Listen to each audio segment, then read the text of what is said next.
Actually, when you read about memory, there are multiple theories and we don't know. The point basically is that people talk about autobiographical memory also. I also want to make one thing very clear about the point is that actually this we'll discuss in next class in detail is that you know about universe, all the universe, they say that there are billions of galaxies, billions of stars in that and trillions of planets around them. So they also tried to make sense of they calculated all the matter which is available in universe, and they found that that comes less than 10% of the total mass of the universe. So they hypothesized, they proposed that universe is not only made of the matter that we see. So they came up with an entity called black matter. If you get a chance, just read about it, black matter in universe. And then they tried to calculate black matter. Still it was not enough. So they proposed another object or thing called black energy. The point is that when the mind, human mind, is studied as without scientific method.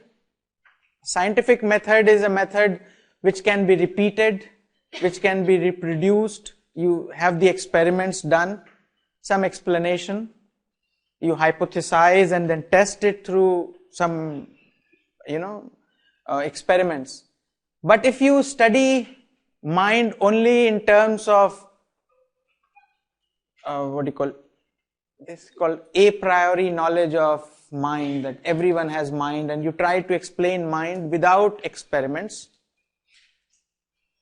Maybe it's true, we don't know, but cognitive science allowed us to suggest or to show that mind can also be studied as science. You know about this mind-body duality. So people believe that bodies can be studied at experimental level because that is physical matter. But mind is something which cannot be studied at experimental level. How do you study experimental level? But cognitive science allows us to go a little further and study. Why I mentioned universe because is that they have a lot of hypotheses proposed and they do a lot of observations and then they collect data and analyze it and try to show that our hypothesis is correct or not. Same way in cognitive science also, a lot of people are working and all of them have different hypotheses. They propose an explanation, try to show it using some experiments and say that, okay, see, this is what I proposed and this is the outcome.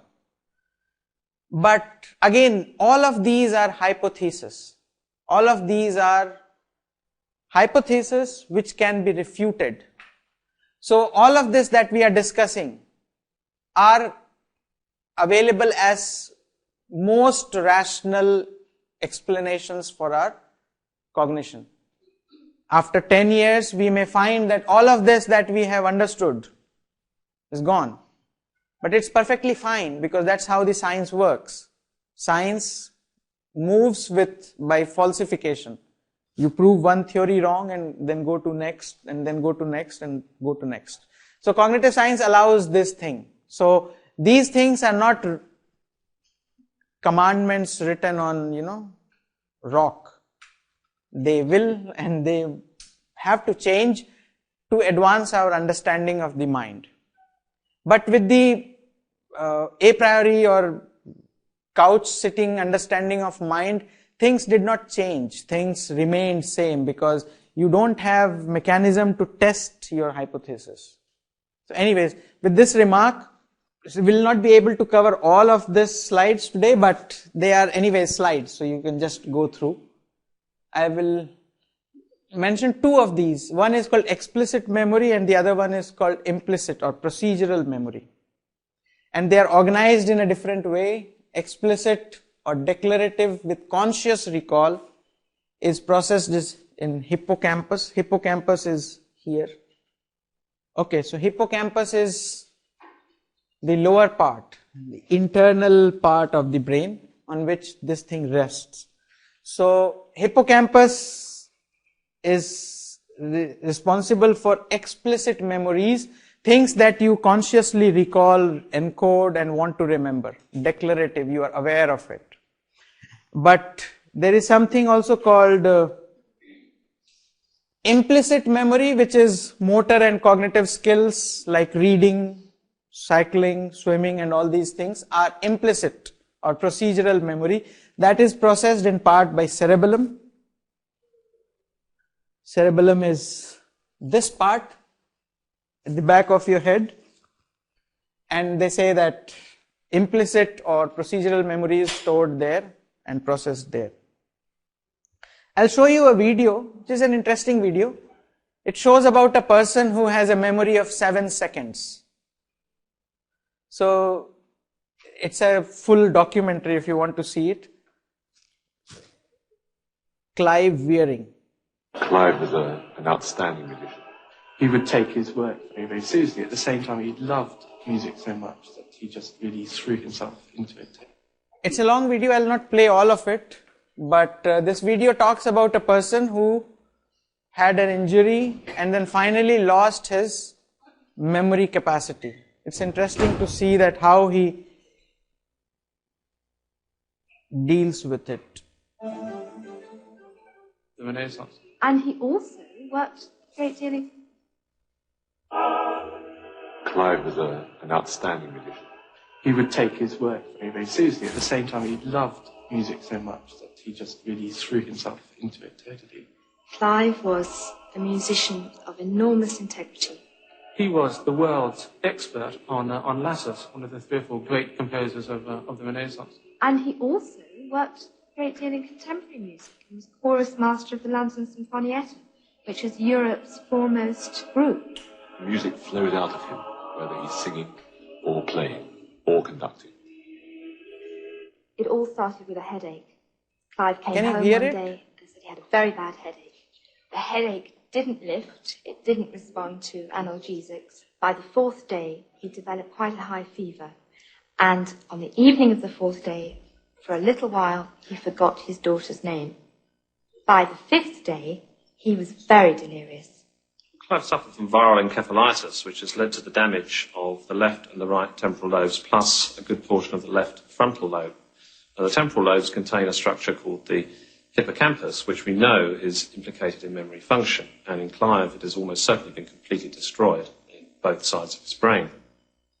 It's this that's primarily responsible for his severe memory impairment. In addition, the damage to his frontal lobes also causes a number of additional memory problems, which are manifest mostly in terms of him repeating himself a lot and generally showing highly emotional behaviour. He always thinks he's been awake for about 2 minutes. And that's why he looks at his watch all the time to record it, to record the fact, I've woken up, this is an important event, therefore I will write it down in my diary. So he writes, 11:54 a.m. I am now completely awake for the first time. And he underlines first time. Patience begins, because he's always playing patience. And the whole diary, every page, is a succession of entries saying almost the same thing, of first awakeness. And when he goes back and looks at his own entries, he doesn't acknowledge that they are genuine. He says he knows it's his handwriting, but as far as he's concerned, he was unconscious when he wrote them. So he quite often he'll score out what he's written before, and so. Okay, so there was a movie called 50 First Dates or First 50 Dates, If you get a chance to watch this movie, watch it. The movie is about this girl who had a memory of 24 hours, and every time she falls in love with this guy, and then next morning when she wakes up, she's zero. She doesn't remember anything. It's a romantic movie for one reason, that this guy had to have, he says that in the movie, that every day I have to make sure that she falls in love with me. 50 times you can fall in love with anyone, but you have to make sure that this girl falls in love with you, so he has to do a lot of stuff. And then they get married, and how they have video recording for every day and something like that. So it's an interesting movie, but the point is that there are people who have memories of 10 seconds. So you go and talk to these people and they'll say, hey, hi, how are you? After a long time we are meeting. And after 10 seconds, you came. So you just can't talk to them, because every 10 seconds, they are new people. They just don't remember anything that has happened. So it's a very bad case. There are many people who suffer with this kind of problem. Just 2 more slides in memory. Memory retrieval also has got 2 terms. One is called recognition, and the other one is called recall. And there are 2 different mechanisms. Recognition is, from a given list you have to identify one answer. You have to remember. And the recall is that you just have to recall it. There is no context given. There is no options given. Anyways, if you get a chance, download the presentation and go through. There are lots of other things in this. This also will have this particular part: concepts, thinking, representation, and language. Next class, I'll try to summarize a part of this in the next class. But today, let's do a little bit of language. I have a video which I want to show you. Just a small idea of language. Language is a big deal. So I'll skip the concepts. And why we are talking about concepts and representation is again that language is a representation of the world that we have. That's in terms of Wittgenstein. That's what he said, that language is the picture of my world. That's where the picture theory came in. So we organize things in terms of language. The question again remains that what is the structure of this language in our brain? We don't know, but you see a lot of things I'm skipping. But if you get a chance, go through it. Okay. So just to understand language, we have something called phonemes. The smallest distinct sound unit in a spoken language. But and chat has BAT and chat. You also have something called morpheme. The smallest unit that carries a meaning. It may be a word or part of a word. So language in general, you have phonemes, morphemes, words, phrase, and sentences. A sentence, there is a particular site. It's called the Library of Babel. If you just go and search that site, you will find that it's an idea of all possible combinations that you have.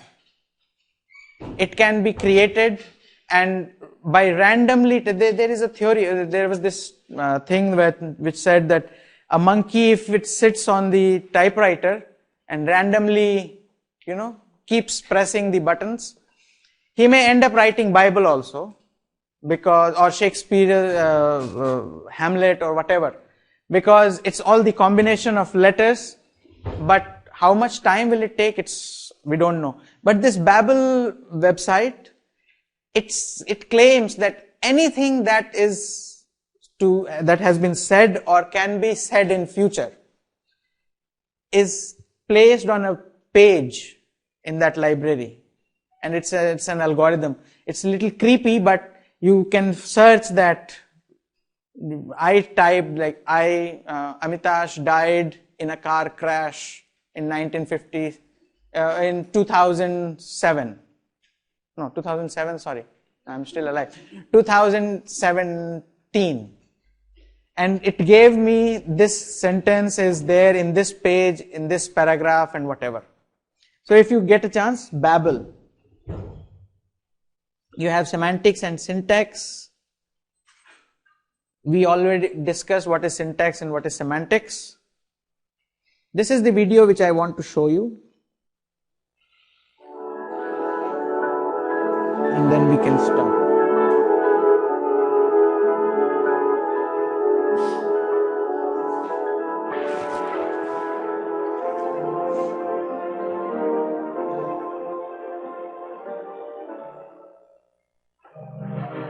While the whole brain normally participates in communication, most of what we think of as language depends on the left side of our brains. The area for language on the left side is more densely wired and even structured differently than the same area on the right.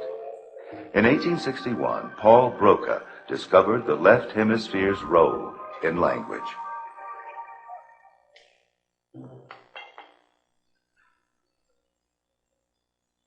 This brain changed the course of neuroscience. It belonged to a stroke patient nicknamed Tom. He was given that name because Ta was all he could say. After Ta died, Paul Broca examined his brain. Because Ta could not speak, Broca concluded the damaged part of the left hemisphere was responsible for language. It's now called Broca's area. Ta's brain was recently rediscovered in a Paris museum. Scientists x-rayed it with a CAT scan. The black area in the left hemisphere is where the damage occurred.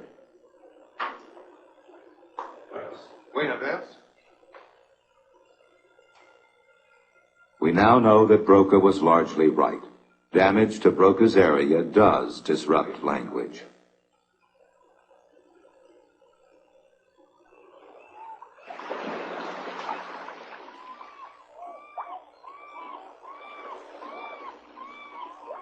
Until his stroke, Charles Landry had a thriving legal practice.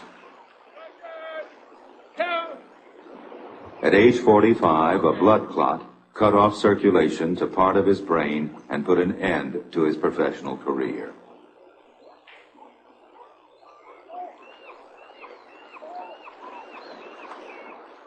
At the heart of practicing law is a facility for language. Landry's stroke affected both his ability to understand language and his ability to express himself. Contingent reminder is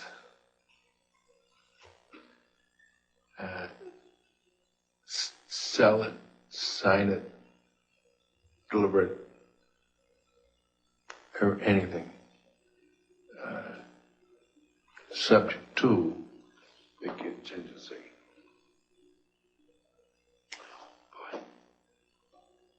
When we talk about language difficulties, we mean problems with either grammar or the choice of words.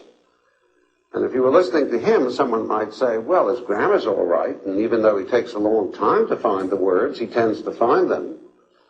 His difficulties are really all mechanical ones. He's slow, he's got trouble getting going, but none of this is really language disturbance. Well, I think that problem gets resolved very quickly when we start to examine his understanding of language. Do you ever have any trouble with what I say? No. Understanding it? No. Well, suppose you wanted to communicate with a person. Okay, this guy has a problem with his language faculty. So he can read words, he can understand words, meanings, but there is a very different higher level comprehension problem. That's what is being discussed. Who was in a distant city. What apparatus would you utilize? Telephone. Very good. All right. And I deliberately made that sort of a curious sentence just to show how well you did. All right. Now let me ask you, do dogs fly? No. No. And how about this? Do submarines usually fly? No. Mm-hmm. How about a Zeppelin? Can a Zeppelin fly? Yes. Okay. I couldn't make the question complicated enough in terms of the fanciness of the vocabulary to throw him off. He immediately understood. And yet, when I produced a sentence that most of us would have thought was about as easy an English phrase as you could create, he failed totally. You know what a leopard is? Yeah. You know what a lion is? Yes. Right. The leopard was killed by the lion. Which animal died? I don't know. Sorry. The leopard is killed by the lion. Which animal died? And this person cannot answer it. So he understands what leopard is, what lion is, what killing is, but in overall picture, when you ask the outcome, he has problem with the comprehension level. Just 2 more minutes and then. To the person. We made that about this fanciness of the vocabulary to throw him off. Sorry. Ever have any trouble with what I made that vocabulary to throw him off? He immediately understood. And yet, when I produced a sentence that most of us would have thought was about as easy an English phrase as you could create, he failed totally. You know what a leopard is? Yeah. You know what a lion is? Yes. Right. The leopard was killed by the lion. Which animal died? I don't know. That's hard, isn't it? No. I don't know.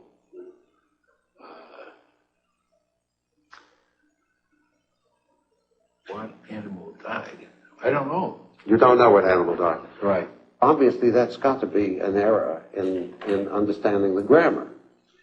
Now, there's a very easy way to understand it. Because if you think of those sentences with the grammatical words removed and try to figure out their meaning, you would have the same problem. Landry hears all the sounds of the grammatical words, but in his brain, the sentence is processed something like this. He understands only nouns and verbs.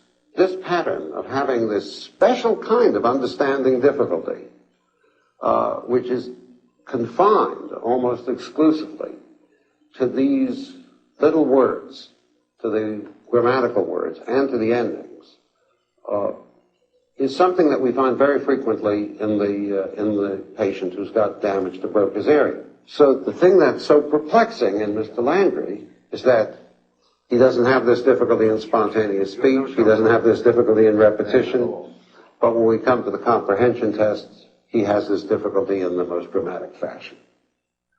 Broca's discovery was important, but it wasn't long until other investigators discovered additional areas in the left hemisphere that contribute to language.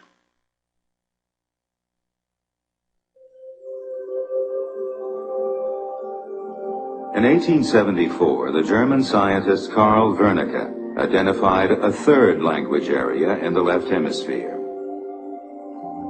Broca's area in front plays a major role in speech production and grammar. The strip in the middle controls and coordinates movement, but Wernicke's area is involved both in the formation of what is said and in comprehension. When it's damaged, speech seems fluent but doesn't make sense. Okay, so conclude. The brain language, there are conventional brain areas which process language. Left hemisphere, Broca's area is for production of sound. If you complete the video, you will find that there is a mechanism explained. And then finally, you have Wernicke's area, which is responsible for comprehension of the language.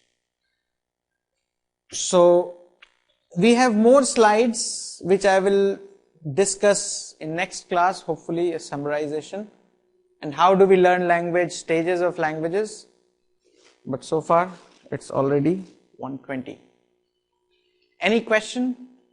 When you mean that the brain makes efforts to do some work that is explicit in a sense, and that the brain doesn't do the same effort when we are cycling, moving, or doing something automatically.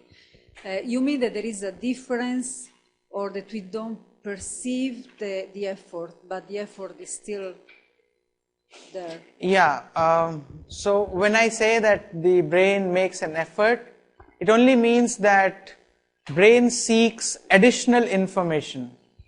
So we have already talked about a mechanism called spotlight or attention. So information, when it is coming, it's just going in. So it's all the information is going in. So brain takes some procedural and implicit information. So it's an additional effort. It is additional on the effort. normal effort that the Exactly. brain has to do. So information for organizing and conceptualizing, you have to put attention. So that's why from sensory information, there is a mechanism which is called attention. And through attention, it goes to working memory. So attention plays an important role in making an effort to get information. Thanks. Yeah. Just out of curiosity, there is a phenomenon called hypnagogic illusion.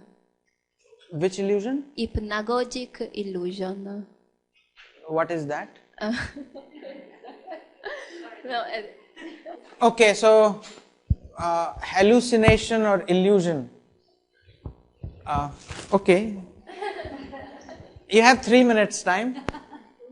Okay, I can explain this particular thing. First of all, the issue is that what do we call hallucination and what do we call illusion? That needs to be understood in terms of perception.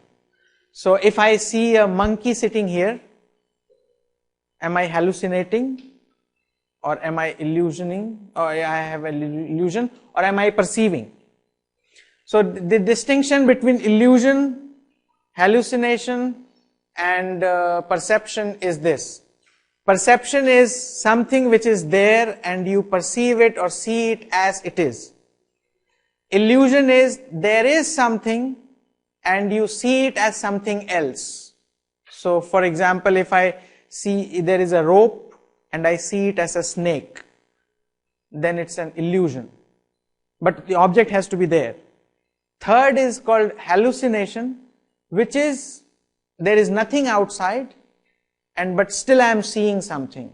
So hallucination is a normal case, but if it becomes very difficult for people who frequently have it. So when you say that after you wake up and sometimes you hallucinate, it could be it's very much possible that your previous information, again I relate it with the idea that some of your information is not processed. It's hanging somewhere. It has not been used. And all of that will somehow play a role in giving you some kind of hallucination or some kind of perception or some kind of cognition which does not exist outside. So there is no one-to-one mapping. But this does not mean that this object has never been seen. It has been seen somewhere else in a different context, but it was never used for your perception that time. And now it is coming out in some form. But yes, this is one of the explanations. There can be many other explanations which can say that hallucination is a disease or people hallucinate most of the time. In schizophrenia, people hallucinate, sound, smell, a lot of things. But small hallucinations that happen, they can be explained in terms of information that came to our mind or brain, but was not processed. And now it does not have an existing counterpart of the object in the world, but it's there. But last question I will ask you, think about it. You know about present, you know about past, you know about future. My question is, what is the difference between past and future at cognitive level? Both of them are in our head now. You might say that, okay, past has happened and future is yet to happen. But both of them are in your head and both of them are played in the same way. You can imagine hundreds of things and they will be put in future category, but things that are there, and if you consider that your memory is based on your present information, then your past is also a kind of illusion in the sense that you have created on the basis of your present information. So cognitive level, future and present things are in your all in your head, mind. I hope I answered, but can be a different explanation also. I'll think more about it, I'll read more about it and I'll come back to you. It's fine. But what was the term you used? Illusion, and what was the term before that? Hypnagogic. I'll search about it. I actually don't know the term. Okay, thank you.